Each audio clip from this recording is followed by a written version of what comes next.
Tiger state कहे जाने वाले मध्य प्रदेश में एक खतरनाक वायरस के चलते टाइगर्स का अस्तित्व खतरे में है। ये हम नहीं कह रहे, खुद वन विभाग कह रहा है। और उस वायरस का नाम है कैनाइन डिस्टेंपर वायरस, जिसने कान्हा में एक बाघिन और उसके 4 शावकों को जो है मौत दे दी है। और इसे टाइम बम कह रहे हैं।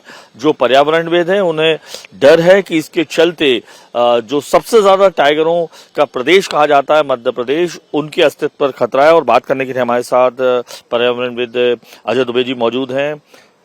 टाइम बम क्यों है ये? देखिए, सीडीवी का वायरस का कैरियर जो भी कार्निवोरस होता है, ये कैनाइन डिस्टेंपर वायरस कार्निवोरस में ही होता है। यदि किसी में ये वायरस है तो ये ज़रूरी नहीं है कि वो तत्काल रिएक्ट करे।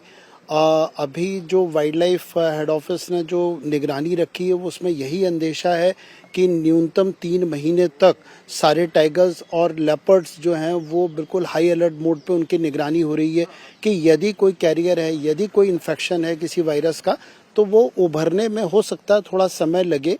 तो इसीलिए इसका एक ही इलाज है कि प्रिकॉशन के तौर पे सतत निगरानी रखी जाए और ब्लड सैंपल लेके भी इनकी जांच की जा रही है। जी। कान्हा में तकरीबन कितने टाइगर हैं और अभी एक बाघिन और 5 पे हुआ, तो आपको ऐसा क्यों लग रहा है कि कितने टाइगर से उन तक फैल सकता है? देखिए, ये कंटेजियस डिसीज है। इस डिसीज के मैनेजमेंट का जो पहला फार्मूला है कि प्रिकॉशन के तौर पर जो भी इन्फेक्टेड एरिया है उसको कॉर्डन ऑफ बंद कर दिया जाए, दूसरे टाइगर्स में ना हो। यदि किसी एक टाइगर में है तो सेफ्टी के तौर पर अन्य टाइगर्स की भी जांच की जाए। तो ये कहीं ना कहीं जो कान्हा टाइगर रिजर्व एक बहुत बढ़िया टाइगर रिजर्व है प्रबंधन के लिए। उसके 100 से अधिक जो टाइगर्स हैं वो खतरे पे हैं, क्योंकि ये बीमारी तत्काल इसी समय नहीं दिख रही है। हो सकता है 10 दिन बाद, 20 दिन बाद दिखे।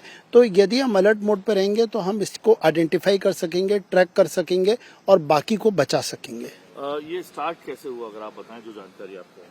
देखिए, कैनाइन डिस्टेंपर वायरस का जो कैरियर बाहर से जो आता है कंटेजियस, यदि हम मानते हैं कुत्ते के द्वारा हुआ है। लोग अनाधिकृत तौर पर प्रवेश करते हैं, चाहे तेंदुपत्ता हो, चाहे चिरौंजी हो, चाहे महुआ हो। इसके लिए जो ग्रामीण जन है वो अवैध प्रवेश करते हैं। मिलीभगत भी हो सकती है फॉरेस्ट की, क्योंकि जब वो अंदर जाते हैं तो ये अवैध जो भी फॉरेस्ट प्रोड्यूस को कलेक्ट करने के लिए, तो उनके साथ कुत्तों की टीम रहती है। हो सकता है कोई कुत्ता उसमें इन्फेक्टेड हो जिसका प्रॉपर वैक्सीनेशन उस इलाके में ना हुआ हो और उसने अंदर गया हो और उसने कोई वाटर बॉडी को यदि इन्फेक्टेड किया है और उसको टाइगर ने या तो खा लिया है या तो फिर उसके पानी के माध्यम से हुआ।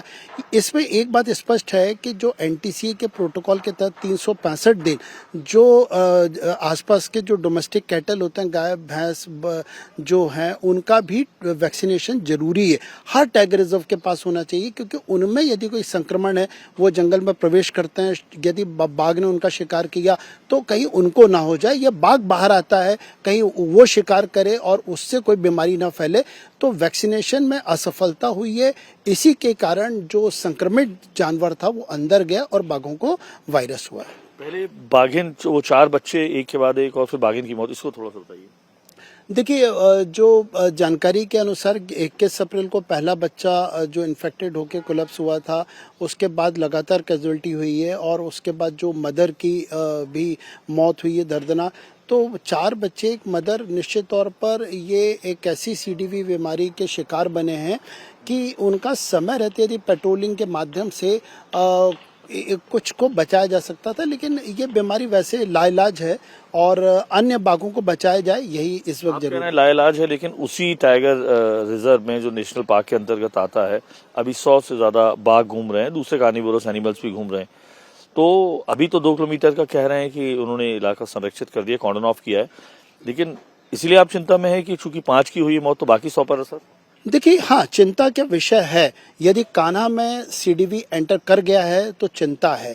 अलर्ट मोड पर रहना पड़ेगा 24 घंटा। और मैं इस वक्त वाइल्ड लाइफ के मैं हेड ऑफिस की तारीफ करूंगा कि इस वक्त उन्होंने मुस्तैदी से पहला जो काम किया है कि उस इलाके को चिन्हित करके वाटर बॉडी को चारों तरफ से बंद कर दिया, जिससे कि दूसरे टाइगर्स ना आए। इसके अलावा वो इस समय ब्लड सैंपल कलेक्ट कर रहे हैं। सारा जो है निगरानी इस समय कान्हा के टाइगर्स को हाई मोड पे रख के देखा जा रहा है कि कहीं और तो इन्फेक्शन नहीं है। तो ये इस प्रिकॉशन ही इसका बचाव है।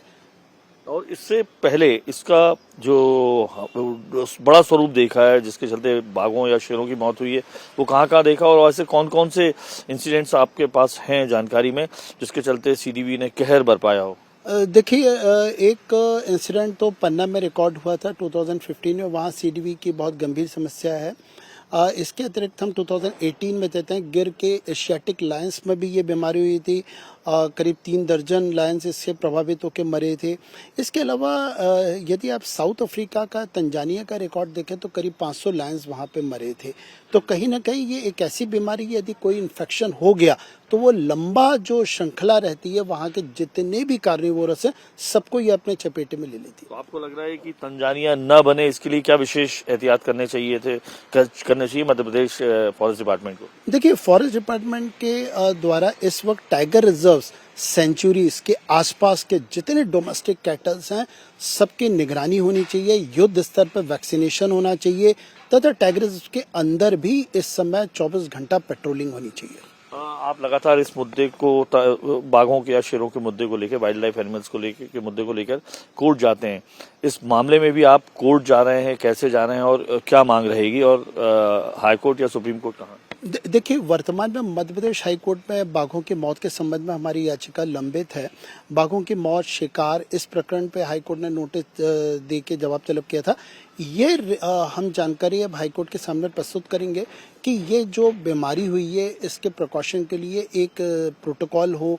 जो फॉरेस्ट की कमियां हैं, जैसे कि जो जबलपुर में लैब है वो इस समय एक्रेडिटेशन जो उसका NABL से होना चाहिए वो नहीं है, तो निश्चित तौर पर मैकेनिज्म बेहतर हो जिससे कि कभी कोई आपदा है तो हम उसको अच्छे से हैंडल कर सकें। हम अभी 16 मई के समर वेकेशन के पहले। टाइगर स्टेट कहे जाने वाले मध्य प्रदेश में एक खतरनाक वायरस ने टाइगर विहीन करने की नौबत ला दी। हमारे साथ बात करने के लिए PCCF की जो चीफ है PCCF सबिता राजौरा जी मौजूद है। मैम, टाइगर स्टेट कहा जाता है, सबसे ज्यादा टाइगर्स हैं। एक बीमारी ऐसी आ गई है जिसने टाइगर के अस्तित्व पर पर्टिकुलर उस क्षेत्र में अगर कहा जाए कि खतरा पैदा कर दिया तो गलत नहीं है। क्या है मैम, वो किस तरीके से निपट रहा है आपका पूरा वन विभाग, ये थोड़ा सा बताएं। टाइगर स्टेट है हम, और हमारे पास बहुत टाइगर्स हैं, इसलिए हमारा कंसर्न, हमारी मैनेजमेंट उतनी ही मुस्तैद है, और हम लोग हर वक्त टाइगर्स की सोचते हैं, उनके बारे में, उनके प्रबंधन की सोचते हैं। ये जो केनाइन डिस्टेंपर वायरस है, ये पहली बार वाइल्ड में जो डिटेक्ट हुआ है, ये भी इस वजह से क्योंकि we are very vigilant and we have very good detection techniques now and for the diseases, because जब आप जो बीमारियां होती हैं, इसके पहले जब हम किसी टाइगर की मौत होती थी तो उस लेवल तक बीमारी नहीं ढूंढ पाते थे क्योंकि हमारे पास वो टेस्ट उपलब्ध नहीं होते थे, या हमारे पास वो उस टाइप का SWFH जैसी एक फैसिलिटी नहीं थी। तो जब ये सब हुआ एंड हम लोगों ने कोशिश की कि देखें कि कारण क्या है, बिकॉज उसकी टियोलॉजी में जाना बहुत जरूरी है कि व्हाई दिस हैपेंड। तो जो बीमारी दिख रही थी, जब उसमें इनफाइटिंग नहीं थी, कुछ उसको बीमार हालत में वो टाइग्रेस दिख रही थी, और उसके कब्ज भी हमें 2 जी अमाही टाइग्रेस के नाम पर सब जानते हैं उसे, और टूरिस्ट की बहुत फेवरेट थी वो, और बहुत हेल्दी थी। लेकिन इस मौसम में और इस संक्रमण से जो कि जनरली डॉग से आता है, क्योंकि उसके आसपास और कोई ऐसा इलाका में और कोई ऐसा सोर्स नहीं है जो केनाइन डिस्टेंपर वायरस को लेके आ सकता है, तो वो डॉग्स का जो इंटरेक्शन रहा होगा वो इसके लिए घातक सिद्ध हुआ। और अब जब हमने इसको बीमार हालत में देखा था और उसको हमने रेस्क्यू किया, तो उसको पूरी ट्रीटमेंट जितनी भी हो सकती है, और जब हमको पता चल गया कि इसमें केनाइन डिस्टेंपर वायरस है, तो जो MOEF के प्रोटोकॉल्स हैं, जो हमारे NTCA के प्रोटोकॉल्स हैं, जो वेटनेरियंस के प्रोटोकॉल्स हैं, वो सारे के सारे, और जो मेरा जू मैनेजमेंट का जो मेरा एक्सपीरियंस था, उसकी वजह से हमने सारे प्रोटोकॉल्स वहां पर उसको जगह पर रखे हैं। और अभी मुझे नहीं लगता कि इतना अलार्म कान्हा के लिए अभी होना चाहिए, क्योंकि हमने उस एरिया को जहां से ये संक्रमण फैलना है उसको बिल्कुल आइसोलेट करके रखा है। डॉग्स जो थे उसमें कहीं कोई ये बीमारी अभी मिली नहीं है आसपास के गांवों में, तो उनको भी इम्यूनाइजेशन कर रहे हैं, और सारे प्रबंधन के जितने भी, और हमारे हाथी गश्त अभी भी कर रहे हैं ताकि वहां पर कोई दूसरा एनिमल, कोई कार्निवोर भी उस एरिया में ना आए। तो जो संक्रमण फैलता है बेसिकली वो सांस से, हवा में जो संक्रमण होता है, और जो पानी में या उनके आसपास जो भी उनकी विष्ठा है या उनकी लार टपकी थी, वो सब भी अभी क्योंकि टाइम हो गया है तो वो सब भी समाप्त हो गया होगा। आशा है ये जो हमने कदम उठाए हैं और जो जितनी मुस्तैदी से हमारे वहाँ पर जितना मैसिव प्रोटोकॉल हम फॉलो कर रहे हैं, उससे ये बीमारी कंटेन हो जानी चाहिए। ये जो आपने अमराही बताई T141 थी, एक बाघ है उसके 4 शावक की मृत्यु हुई है, तो टोटल अभी तक ये 9 दिन में 5 हुई है कि लोगों ने इस तरीके से नहीं, ये अलग अलग वो नहीं है, क्योंकि एक फैमिली थी और यही फैमिली देखिए, हाँ 4 शावक, एक 11 उसके 12 महीने से 13 महीने के शावक हैं, तो वो शावक हैं और केवल माता, क्योंकि यही आपस में फीड किए होंगे, इन्हीं में सिर्फ संक्रमण था। बाकी अभी दूसरा एक और आपको अनफॉर्चुनेट एक और एनिमल की इनफाइटिंग में डेथ हुई है, उसकी भी पूरी बॉडी स्क्रीनिंग की गई है, उसमें बिल्कुल भी इस तरीके का ना तो वायरस है, और हमने सभी को वहां वार्न किया हुआ है, गांव वाला हमारा साथ दे रहे हैं, जितने टूरिस्ट्स हैं उनके लिए हमने नोटिस डाले हैं कि अगर उनको कोई चीज दिखती है या कोई बीमार जानवर दिखता है तो भी हमें खबर करें।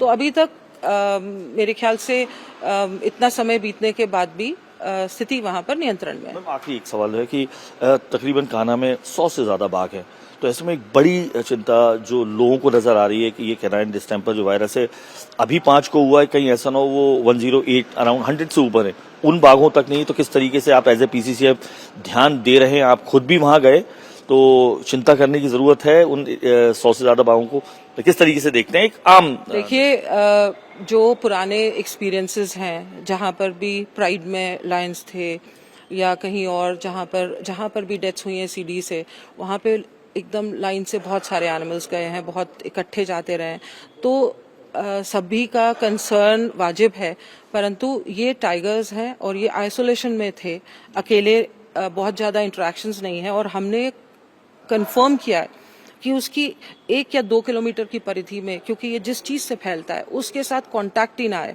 तो 3 महीने तक हम जब ये पूरा का पूरा प्रोटोकॉल लगा के रखेंगे, क्योंकि वहां पर जो वाटर होल में उसने पानी भी पिया होगा उसको भी हमने आप उधर से फेंस कर दिया है, और उसमें ब्लीचिंग पाउडर और जो चूना है उससे उसको मिक्स किया और वहां पर रखा है।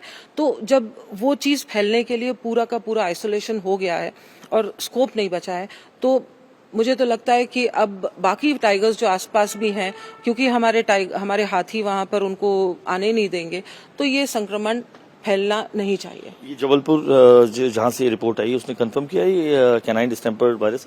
जी हाँ, बिल्कुल, पहले उन्होंने कंफर्म किया था कि फैलता है पूरा, थोड़ा सा बता दें। ये एक वायरस होता है कैनाइन डिस्टेंपर, जो कि सुप्त अवस्था में भी किसी के लिए कैरियर की तरह एनिमल्स में, स्पेशली डॉग्स में रहता है, और जब इम्यूनिटी डाउन होती है तो ये एक्सप्रेस कर जाता है। तो अगर कोई संक्रमित डॉग हमारे एनिमल की गारे पे अगर उसने खाया है या इंटरेक्ट किया है, या उसकी बॉडी को कोई एनिमल ने खा लिया और उसको भी टाइगर ने खाया है, तो ये बात आती है। और जब इनकी इम्यूनिटी डाउन होती है, जैसा कि अभी मौसम ऐसा है और सब है, तब ये एक्सप्रेस होता है। पूरा इलाका क्वारंटाइंड है ताकि ना 100% क्वारंटाइंड है। जिनमें इसके शव को लेके गए थे, जहां पर भी टाइगर को हम लेके गए थे, इवन वो व्हीकल्स तक हमने सैनिटाइज कर दिया। Thank you. साथ PCCF की जो चीफ है समिता राजौरा, जिनका साफ तौर पर कहना है खतरे की घंटी जरूर रही, क्योंकि बाघिन और उसके 4 शावकों की मौत कैनाइन डिस्टेंपर वायरस CDB के थ्रू हुई। कान्हा में 100 से ज्यादा बाघ हैं। ऐसे में बड़ी चिंता का विषय था कि ये जो घातक वायरस है ये तमाम जो ये बाघ हैं उनकी प्रजातियों को ना खत्म कर दे, लेकिन उस इलाके को क्वारंटाइन कर दिया गया है। तमाम जो बंदोबस्त हैं, जो प्रोटोकॉल के तहत आते हैं, वो वन विभाग कर रहा है, ताकि जो शान है मध्य प्रदेश की, बाघों के प्रदेश के रूप में जाना जाता है, उस पर और उसके इन बाघों पर कोई खतरा ना आए। कैमरा पर्सन प्रदीप त्रिवेदी के साथ अनुराग अमिताभ, इंडिया TV, भोपाल।